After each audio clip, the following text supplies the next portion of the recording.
Lord is my shepherd, I shall not want. He maketh me to lie down in green pastures. He leadeth me beside the still waters. He restoreth my soul. He leadeth me in the paths of righteousness for his name's sake. Yea, though I walk through the valley of the shadow of death, I will fear no evil, for thou art with me. Thy rod and thy staff, they comfort me. Thou preparest a table before me in the presence of mine enemies. Thou anointest my head with oil. My cup runneth over. Surely goodness and mercy shall follow me all the days of my life, and I will dwell in the house of the Lord forever. Have you ever heard those words before? I imagine you have. Those words have brought comfort, guidance, and hope to billions of people from all walks of life. There are lots of prayers in the Bible, of course, but this one, for many of us, stands far above all the rest. Why is that? Well, I can't speak for you, but for me, it's because I see all of the parts of my life in it and how God is enmeshed and entangled there. My wanting, the condition of my soul, death, evil, fear, comfort, sustenance, enemies, calling, and how all that is good and merciful has been following me the whole time, even if I'm not aware of it. We are creatures sustained by grace. We are kept and held by something much bigger than we are. And many of us call it God, though calling it God is not a requisite. Today, I would like to talk through how to go through it. And no, I don't mean it referring to this sermon. I mean it, all of it, meaning all of this life. We all get our share of it with all of its layers, whether we seek them out or not, they find us. So how do we find and keep to the spiritual path in all of it? It's easy to forget the spiritual life in all of life's layers. This is the work we are asked to do. Much of what grabs our attention is often more surface conscious than God conscious.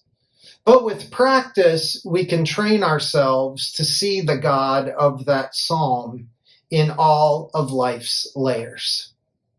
Another passage says it this way from the book of Deuteronomy. The eternal God is your refuge, and underneath are everlasting arms. What does that mean? It means that there is something, capital S, underneath all of this. Under you, under me, under us all, eternal, everlasting arms holding us. A wonderful piece of spiritual writing from the 1300s called The Cloud of Unknowing, a real page turner, it is for me anyway, it puts it this way. For I tell you this, one loving, blind desire for God alone is more valuable in itself, more pleasing to God and to the saints, more beneficial to your own growth, and more helpful to your friends, both living and dead, than anything else you could do. And so the challenge becomes, how do we live our lives without forgetting God and being aware in every moment of the God who is always with us. You know, my kids were here in Bethesda with me all last week, and poor Desiree, our office administrator, had to put up with them in the office while I got some work done. While she was in the office managing all of the administrative stuff for the church and I was doing pastor things at my desk, the kids were both in the next room where we could hear them clearly, eating sugar, playing games, and watching YouTube. And though it was distracting with them there all week, now that they are gone, I miss the noise. I miss the chaos. I miss having to say, "Can you please turn that down?" every 5 minutes. Last night, I was in the office late and I decided to finish up a few lingering things. And I kept looking over into the room where they had been all week, missing their noise, their questions, and their chatter. When people or things or experiences that we love suddenly become absent, we notice that absence. We miss those things, those people. And it can feel this way with God too sometimes. Sometimes it feels as if God is absent, missing, or far away. And what I would like to posit today is this. If you're in a place where you can take notes, jot this down real quick. God is never absent.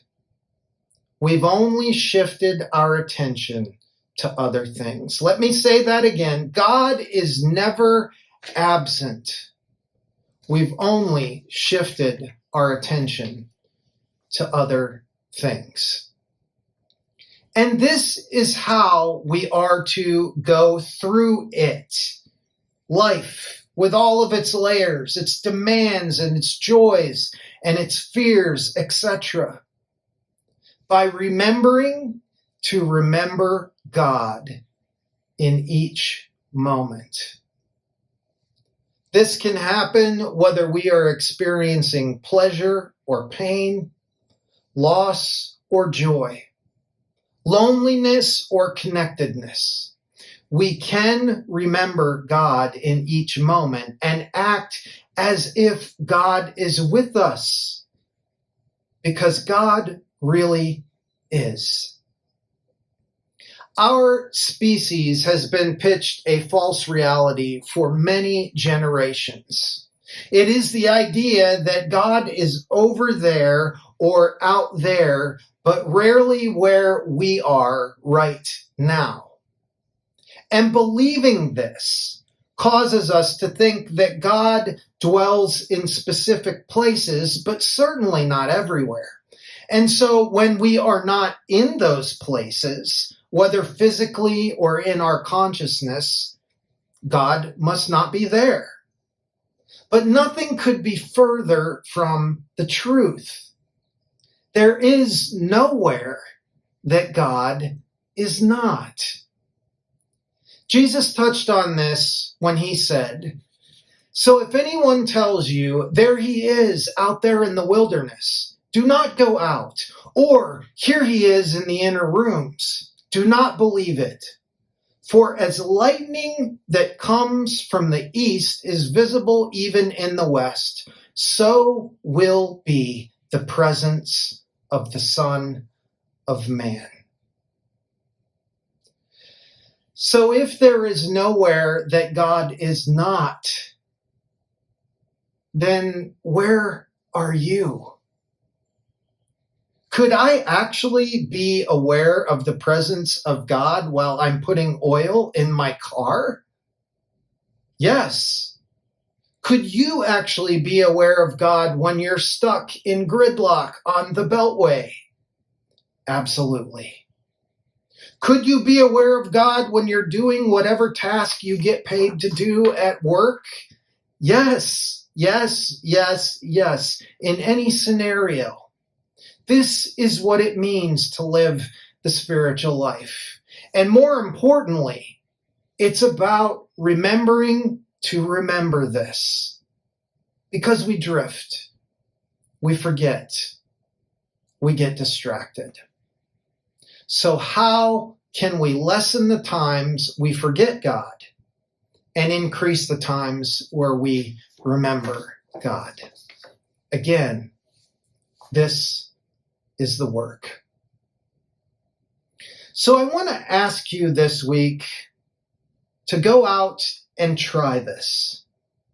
Try this for 7 days, 1 week of your life. That's all that I ask. Whatever you are up to, whatever you are a part of, whatever you are engaged in at the moment, do it as if God is present, because God is. And then on the other side of that experience, I want to ask you to evaluate that. Did you experience more meaning while you were doing the things that you were up to? Did you have more peace while you were doing whatever you were doing? Were there some things that you decided not to do altogether because you realized God was there? This is how a life can take on more depth and more fulfillment and more wholeness, by shifting our attention to God. That doesn't mean we're shutting out everything else that needs paying attention to. No, it means that God is part of the things we are paying attention to. God is never absent. We've only shifted our attention to other things. As we spend a few moments in stillness and reflection now, I want to ask you to ask yourself, how does all of this make sense for me, uniquely me, with my own life, with my own personality makeup, with my own challenges and aspirations? What does this mean for me? We also invite you to receive the Eucharist, communion with us at this time. If you don't happen to have unleavened bread and wine available where you are, whatever you have available is sufficient. But let's take a few moments now to get still, to get quiet, and to be present with the God who is present with us right now. Amen.